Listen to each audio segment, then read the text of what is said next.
Metro rail নিয়ে দুঃসংবাদ, ব্যয় বেড়ে দ্বিগুণ, নতুন অনিশ্চয়তায় ঢাকার স্বপ্নের প্রকল্প। উত্তরা থেকে আগারগাঁও পর্যন্ত চালু হয় দেশের প্রথম মেট্রো রেল। এরপর ধাপে ধাপে স্টেশনগুলো চালু হয় এবং 2023 সালের মাঝামাঝি আগারগাঁও থেকে মতিঝিল পর্যন্ত পুরোপুরি যাত্রী পরিবহন শুরু হয়। দীর্ঘ প্রতীক্ষার পর চালু হওয়া এই প্রকল্প শুধু ঢাকাবাসীর জন্য নয়, গোটা দেশের জন্য এক বড় অর্জন হিসেবে দেখা হয়েছিল। যানজটের কবলে থাকা এই শহরে মেট্রো রেল যেন নতুন সম্ভাবনার আলো দেখিয়েছিল, কিন্তু সময়ের সঙ্গে সঙ্গে সেই আলোয় ছায়া ফেলছে প্রকল্পের দীর্ঘসূত্রিতা আর ব্যয়ের লাগামহীন বৃদ্ধি। কোভিড মহামারীর আঘাত এবং প্রশাসনিক জটিলতা প্রকল্প বাস্তবায়নের গতি শ্লথ করে দেয়। পরিকল্পনা পরিবর্তন করে নতুন সময়সীমা নির্ধারণ করা হয় 2025 সাল পর্যন্ত।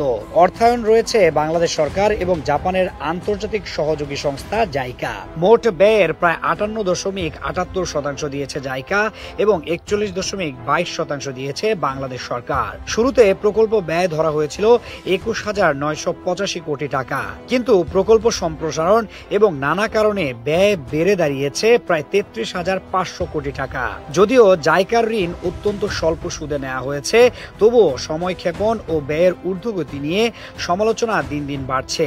ঢাকার মতো ঘনবসতিপূর্ণ শহরে এমন প্রকল্প দেরি হওয়া মানে যানজটের দুর্ভোগ আরো দীর্ঘায়িত হওয়া। এদিকে ঢাকার জন্য আরো দুটি মেগা প্রকল্প হাতে নিয়েছে সরকার। এর একটি এমআরটি লাইন 1, যা কমলাপুর থেকে বিমানবন্দর পর্যন্ত এবং কুড়িল থেকে পূর্বাচল পর্যন্ত বিস্তৃত হবে। অন্যটি হলো এমআরটি লাইন 5, যেটি হেমায়েতপুর থেকে গাবতলী হয়ে ভাটারা পর্যন্ত বিস্তৃত হওয়ার পরিকল্পনা রয়েছে। কিন্তু এখানে এসেছে নতুন দুঃসংবাদ। জাপানি ঠিকাদারদের দেওয়া প্রস্তাব অনুযায়ী এই দুটি প্রকল্পের সম্ভাব্য ব্যয় দাঁড়িয়েছে প্রায় 2 লাখ কোটি টাকা, অথচ সরকারের প্রাথমিক প্রাক্কলনে এই ব্যয় ছিল প্রায় অর্ধেক, অর্থাৎ সম্ভাব্য ব্যয় দ্বিগুণ হয়ে গেছে। বাংলাদেশের বর্তমান অর্থনৈতিক বাস্তবতা এই ব্যয় বহনে বড় চ্যালেঞ্জ তৈরি করছে। ডলারের বিপরীতে টাকার অবমূল্যায়ন, বৈদেশিক ঋণের চাপ এবং উন্নয়ন ব্যয় সীমাবদ্ধতা বিবেচনায় সরকারকে নতুন করে ভাবতে হচ্ছে।